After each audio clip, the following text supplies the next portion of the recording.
आज मी सकाळी लवकरच जिमला आले होते, कारण अमरला बाहेर गावी जायचं होतं त्यामुळे. त्यानंतर जिमवरनं मी डायरेक्टली घरी आले आणि इथे सनी आणि साहिल मला भेटले होते. सनीचं वेगळंच काहीतरी चाललं होतं. घरी आली, ब्रेकफास्ट केला, अमरला पण खायला दिलं. त्यानंतर तो पण रेडी होऊन गेला आणि डायरेक्टली इव्हिनिंगला मी जिजाला मम्मीकडे सोडवायला आले, कारण इव्हिनिंगला पण पूर्ण जिम मला हँडल करायची होती. जिमवरती आले, इथे मग ट्रेनिंग वगैरे थोडीशी दिली, पण नंतरनं मला थोडंसं वेगळंच फील व्हायला लागलं, म्हणजे खूप पाय वगैरे पेन व्हायला लागले. अचानकच माहीत नाही काय झालं होतं. आणि त्यात साहिल म्हटला, चल पाणीपुरी खाऊया, तेवढंच तुला बरं वाटेल अजून.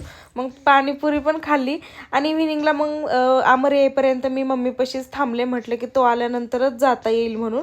तो आल्यानंतर त्याचा कॉल आला आणि मग डिरेक्टली घरी आले. आणि घरी आल्यानंतर मला वाटलं या मॅडम झोपतील, मग तसं काही झालंच नाही. यांचं वेगळंच काहीतरी खेळ चालू होता आणि हिची रात्रीची धिंगाणा मस्ती चालू होते. दिवसभर झोपते आणि